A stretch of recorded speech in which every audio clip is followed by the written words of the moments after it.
بسم اللہ الرحمن الرحیم الحمدللہ رب العالمین الصلاة والسلام علیکہ یا سیدی یا رسول اللہ وعلا آلکہ واصحابکہ یا سیدی یا حبیب اللہ۔ اللہ تعالیٰ کے عظیم بابرکت نام سے آغاز کرتے ہیں جو ہمارا خالق و مالک ہے۔ ہمارا بخاری شریف کا درس چل رہا تھا۔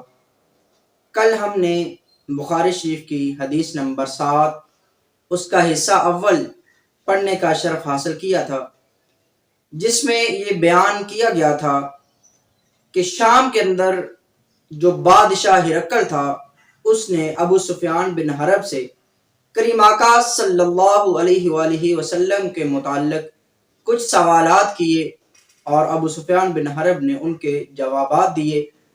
آج اس سے آگے یہ بیان کیا جائے گا کہ شام کے بادشاہ ہرقل نے حضور نبی پاک صلی اللہ علیہ وآلہ وسلم کے متعلق جو سوالات کیے تھے ان کا جواب سننے کے بعد اس نے پھر کیا کہا، اس نے پھر کیا جواب دیا، آئیے اس کو دیکھتے ہیں۔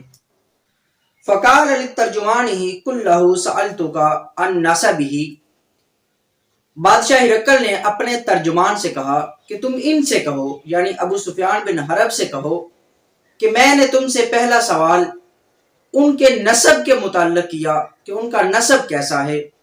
فذکرت انہ فیکم ذو نسب، تو تم نے کہا کہ اس کا نسب عمدہ ہے، اعلیٰ ہے۔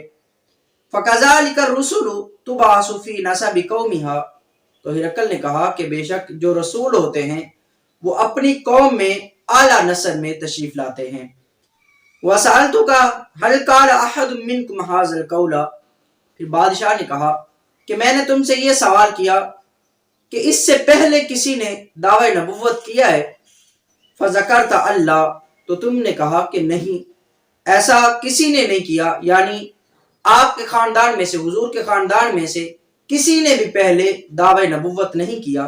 تو پھر بادشاہ نے کہا فَقُلْتُ لَوْ كَانَ أَحَدٌ قَالَ هَٰذَا الْقَوْلَ قَبْلَهُ لَقُلْتُ رَجُلٌ يَتَعَصَّىٰ بِقَوْلِ قِيلَ قَبْلَهُ، تو بادشاہ نے کہا کہ میں نے اپنے دل میں یہ کہا کہ اگر اس سے پہلے کسی نے نبوت کا دعویٰ کیا ہوتا تو میں کہتا کہ یہ اپنے پہلے والے دعوی نبوت کی پیروی کر رہا ہے، یعنی جس طرح کہ پہلے کسی نے دعوی نبوت کیا تو یہ شخص بھی اسی طرح پیروی کر رہا ہے۔ تو اگر ایسا نہیں ہے تو پھر یہ سچے ہیں۔ وَسَأَلْتُكَ هَلْ كَانَ مِنْ آبَائِهِ مِنْ مَلِكٍ، پھر بادشاہ نے کہا کہ میں نے تم سے سوال کیا کیا اس کے باپ دادا میں سے پہلے کوئی بادشاہ تھا۔ فَذَكَرْتَ أَنْ لَا، تو تم نے کہا کہ نہیں، اس کے باپ دادا میں سے پہلے کوئی بھی بادشاہ نہیں تھا۔ قُلْتُ فَلَوْ كَانَ مِنْ آبَائِهِ مِنْ مَلِكٍ قُلْتُ رَجُلٌ يَطْلُبُ مُلْكَ أَبِيهِ، تو بادشاہ نے کہا کہ اگر اس کے باپ دادا میں سے پہلے کوئی بادشاہ ہوتا تو میں کہتا کہ یہ اپنے باپ دادا کی بادشاہی کو طلب کر رہا ہے، یعنی یہ اسی طرح بادشاہ بننا چاہتا ہے۔ وَسَأَلْتُكَ هَلْ كُنْتُمْ تَتَّهِمُونَهُ بِالْكَذِبِ قَبْلَ أَنْ يَقُولَ مَا قَالَ، پھر بادشاہ نے کہا کہ میں نے تم سے سوال کیا کہ اس کے دعوے نبوت سے پہلے تم نے کبھی اس پر جھوٹ کی تہمت لگائی ہے، تو تم نے کہا فَذَكَرْتَ أَنْ لَا، تو تم نے کہا کہ نہیں، کبھی بھی ان کو کسی نے جھوٹا نہیں کہا۔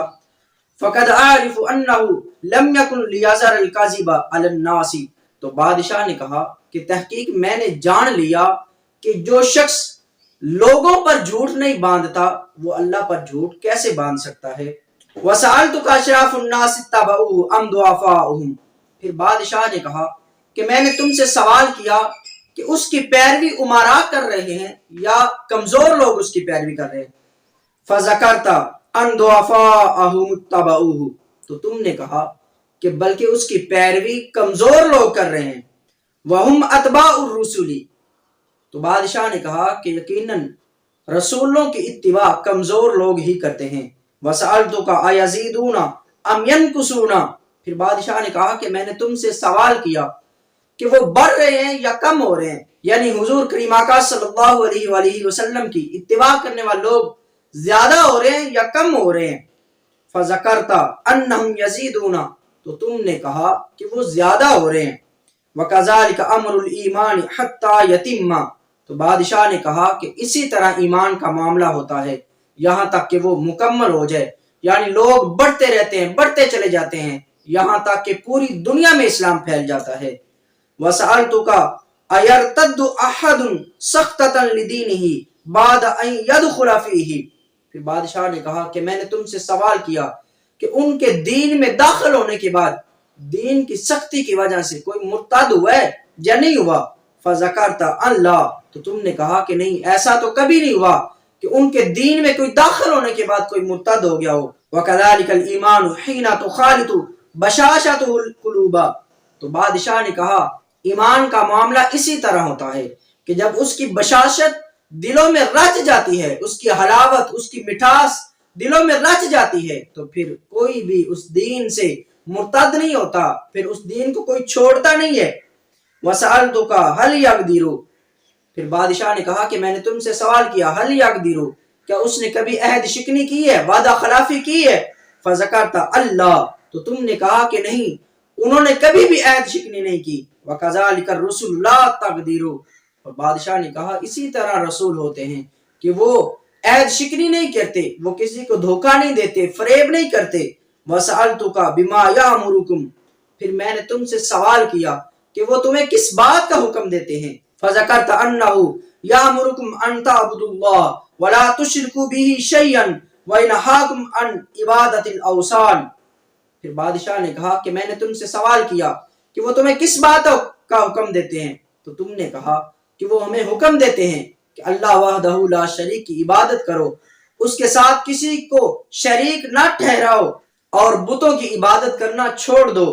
وَيَأْمُرُكُمْ بِالصَّلَاةِ، اور وہ تمہیں نماز کا حکم دیتے ہیں، وَالصِّدْقِ، اور سچ بولنے کا حکم دیتے ہیں، وَالْعَفَافِ، اور پاک دامن رہنے کا حکم دیتے ہیں۔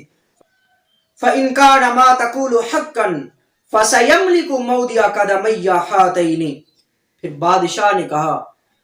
بادشاہ نے کہا جو باتیں تم نے مجھے کہی ہیں، بتائی ہیں، اگر یہ ساری باتیں سچ ہیں تو ان قریب وہ میرے قدموں کی جگہ کے مالک بن جائیں گے۔ یعنی بادشاہ نے کہا کہ وہ یہاں کے حاکم ہوں گے، وہ یہاں کے بادشاہ ہوں گے، یعنی کریم آقا صلی اللہ علیہ وآلہ وسلم کے متعلق یہ بات کہی کہ کریم آقا صلی اللہ علیہ وسلم کی حکومت یہاں تک پہنچے گی۔ اور آگے اس نے کہا وَقَدْ كُنْتُ أَعْلَمُ أَنَّهُ خَارِجٌ، بادشاہ نے کہا کہ یہ تو میں جانتا تھا کہ ان کا ظہور ہونے والا ہے، وہ نبی تشریف لانے والے ہیں۔ لَمْ أَكُنْ أَظُنُّ أَنَّهُ مِنْكُمْ، لیکن بادشاہ نے کہا کہ میرا یہ گمان نہیں تھا کہ وہ تمہارے خاندان میں تشریف لائیں گے۔